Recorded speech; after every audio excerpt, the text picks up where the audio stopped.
Hey, hey, hey. Time for another Out of This World story from our space. Almost a year later, I had my first child. She's in the mental hospital. Full updated story. I was with my wife for half my life, almost 40. I never thought she would leave or cheat. I really did love her, but it wasn't perfect. We had friends who cheated, and she would always say she could never imagine being with anyone but me. A week after our almost 10-year anniversary, she went to visit her parents. The warning signs were everywhere, but I trusted her love for me. She had the signs of a drug addict, never worked for years, personality disorder, always right, would have guys and couples messaging her about sex and hooking up. She would say they annoy her and was just being friendly, would ignore the sex talk. I should have known better, but you really think you know someone after 15 plus years. She called me every day, but the day before she called to break up, she didn't for days. I knew something was up, and when she did call, it was gaslighting. Demanded I get out of the house that day. Lied about wanting kids for almost 10 years. The threats would keep coming. After a few days and police calls, she finally showed up to talk. It took some convincing, but I found out she messed around. She lied about the drugs, but I found them in her bag. She was also on a chat group where I saved the videos and texts. It disgusted me. It was the most bizarre behavior I've ever witnessed. I got the separation done in 24 hours thanks to my job and family friends. The fighting afterwards was rubbing in my face what she did with other people. Ordering me like a slave to do certain things, trying to belittle me. I've had health issues which she tried to suggest was drug related. It wasn't, it's stress and trauma related. She was forced to move back home over 5 hours away, but it cost me the place I was living in, my pet, which I loved more than myself, and I'm back with my parents for a few months, so I'm not alone. I have a great job and supportive friends. Everyone has told me I look much better since I left her, but it feels like people are just being nice. I don't know what happened to her. She never even cried. At one point, I thought I broke through and we could work it out, but she went for a drive, and when she returned, she was back to being cold. I even found out she wanted me out of the house so she could have the disgusting people she cheated on me with stay over. I'm not dating. It feels too soon and like I'm cheating. But I'm trying to start a new life. I joined the gym. I get out every day, whether it's a drive or a walk. My friends have been supportive. I have her blocked on everything because my blood pressure would spike just seeing her name. But I wish I could get over the anger. I can't because she's not even sorry. I just needed a vent, to be honest. The one person I thought who would be there forever treated me worse than anyone in my entire life. She keeps trying to act normal and be friends, but not after what she did. I wish I could send her an email telling her everything I feel, but it would fall on deaf ears. I'll be getting rid of my wedding ring today. Holding on to it is holding on to something that I know will never happen. My relationship was a lie. I wish I could get over the anger, but I can't. How the F do you stop caring about someone you've known for half your life? Update time. I've been doing better. Gained weight, gym 3 days a week, managed to luck into some money. Trying to meet new people, but it's hard at my age, almost 40. But my ex-wife is hell-bent on getting the last word. I received a letter from a lawyer, a cease and desist. It never had to be signed for, had no date to reply, and was basically about her ego and for me to stop telling people what she did. Most of it was lies. The best part was the amount of grammatical errors and typos. The lawyer is real, but from what I can tell, he hardly gets work and only sent this to make a few $100. I didn't bother replying.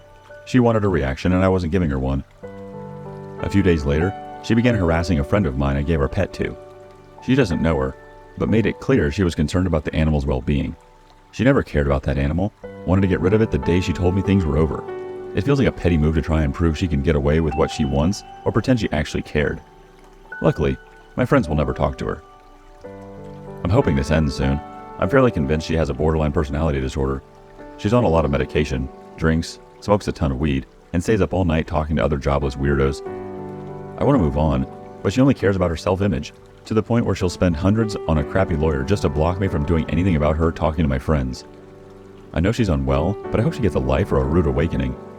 Any advice or words of encouragement is appreciated. Update 2. Pointless rant, I guess. Thinking back, I can't believe some of the ridiculous crap they ask for when it's over. No less than a day or two after D-Day, when she realized money doesn't grow on trees, she asked if she could still borrow the car every weekend to go get groceries and run errands. This was after trying to kick me out of my own house, costing me my pet, which I loved like a child, bragging about messing around with other people, and having her friends threaten me.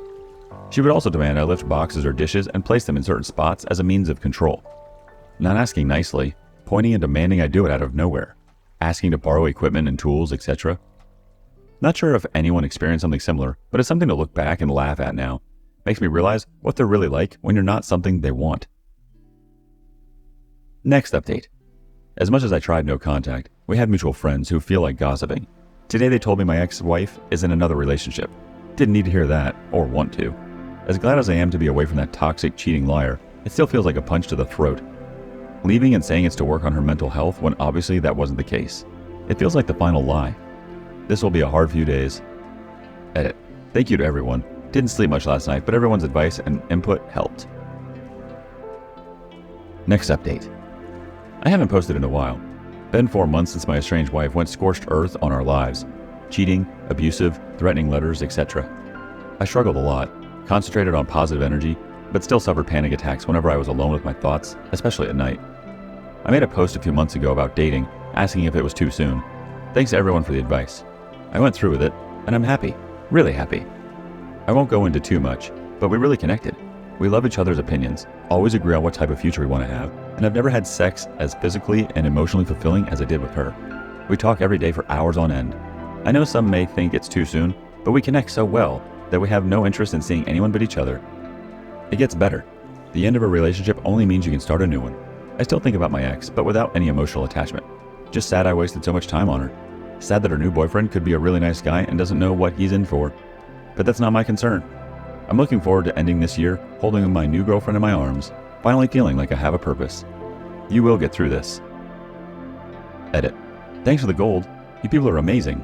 I appreciate the support, as well as the concerns. I fully agreed that it could be too soon, but I provided a broader explanation in the comment below. This wasn't something I rushed into, but felt natural. We're both taking baby steps, but at the very least, I can say it helped me realize how unhealthy my old relationship was, and there's something better out there for everyone. Final update. Almost a year later, I had my first child and she's in the mental hospital. Don't think my posts were memorable, but I figured I'd post again to hopefully give someone a bit of hope. August 2020. My, male 38, wife, female 35, of almost 15 years left me. She had been chatting with other men, women, and other acts, which I discovered by going into chat rooms she enjoyed. She lied about wanting kids for years, then tried to turn it around on me, saying I was using her for kids. She kicked me out, forced me to give away my pet, who was the closest thing to a child, and tried to destroy my life. Went so far as a cease and desist letter from a lawyer who never even bothered to spell check it for what basically said I'm not allowed to defend myself in private conversations with her. I never heard from her after September 1st, 2020. She was mentally, emotionally, and sometimes physically abusive, but it hurt. I was lost, felt like my life was just waiting to end. Even contemplated speeding it up. Late October, I posted about seeing a girl I knew. It was a 50-50 split of people saying I was too early to start dating, but I went for it. I'm happy I did. It's been a roller coaster, but we are still together, and a few weeks after my divorce was finalized, I welcomed my first child into the world. My life has changed in a way I never thought was possible a year ago, and it's refreshing. My ex-wife? Earlier this year, she called me on a private number. She informed me she was in the mental hospital, that she tried killing herself, and that she was diagnosed with bipolar and BPD. I warned her and her family she had it during the breakup, but they ridiculed me. She started telling me her pity story, and then proceeded to tell me about the guys and girls she slept with. I believe it was to fess up and have a fresh start, because she asked about getting back together. I told her right away I was with someone and we were expecting. It hurt her, but she even tried suggesting she could be a good co-parent with me. I shot that down as well. Ever since we kept minimal contact for divorce proceedings and items we wanted to return to each other, I have zero desire to ever get back with her, even if I was single. My life is better without her, and now she sees that too. It kills her on the inside, and as petty as it sounds, I'm glad. She had no remorse for the family she destroyed. I have none for her regrets. So there. I know the feeling of post-D-Day. I know the emptiness, but it can get better. I never believed it was possible, but every morning I wake up with my beautiful child smiling at me and her amazing mother. Don't give up. I'm glad I didn't. Let's see how the community reacts with some comments and some more details from the OP. Underappreciated 54 starts us off. Followed your story from the first posting. Good for you. Your ex is not functional and has a warehouse full of baggage to deal with. Now she knows what her actions have gotten her. She is now alone and can have visions of you with your new family. Effing around and making your husband feel like crap, then having your family slag him does not exactly buy you a great future. Now they can all remind her that she threw you away, and now you have a happy family while she has nothing and nobody. The OP's response. Thanks. I'm glad you remembered my posts. I won't lie, before she called from the hospital, I always wished I could be a fly on the wall when she heard I was with someone and expecting a kid. Getting to tell her that while she was in the mental hospital felt good. I never wished harm on her, but I think I deserved to tell her she didn't destroy my life, just the one we had together. Funny thing is, her mother called me right after the mental hospital call, told me how she is doing so much better, and that my call helped. Then suggested I knocked up some random girl, and the timing doesn't make sense, trying to suggest I cheated and somehow my girlfriend was pregnant longer than 9 months. When my child was born, she called again to congratulate me. This woman encouraged my ex's bad behavior and doesn't care about my life. She just wants to feel like she's a good person by supporting me. I just let her calls go to voicemail. Another quick comment from Spinocula. Congratulations, that's awesome to hear. Just one question. You've been with her for a long time. When did you notice red flags that she might be BPD? Did it start like that? The OP responds, maybe 5 years before D-Day? She was seeing the doctor for childhood trauma, going to groups, but I knew it wasn't that. Her behavior at times was just too random. I started to recognize manic episodes. The last year we were together, she was barely noticeable. Took out a bunch of loans, could barely keep a friend for longer than a few months, threatening to kill herself, etc. She was addicted to prescriptions and some illegal drugs. Wanted to get a new sports car because our SUV made her look old. I mentioned it to our family doctor, but nothing could be done if she was asking for the help. And she never thought she was wrong. It was childhood trauma and nothing else. The most heartbreaking moment was in the middle of the breakup. I told her this was a manic episode. She needs to get help. When she called back from the mental hospital, she acknowledged how right I was, but the damage was done. Not to mention she still has deceptive qualities, where she uses her illness to emotionally manipulate people and stay home on long-term disability. I wish I could have helped her more, but nothing I did would have changed that. If I was complacent, I think it would have eventually been an open relationship, to eventually her being with someone else. I think a lot of people believe they could have done more, but most of the time, it's unavoidable. Last comment coming from Butter is Man Tequila. But where is your pet? Who has the pet? The OP closes us out.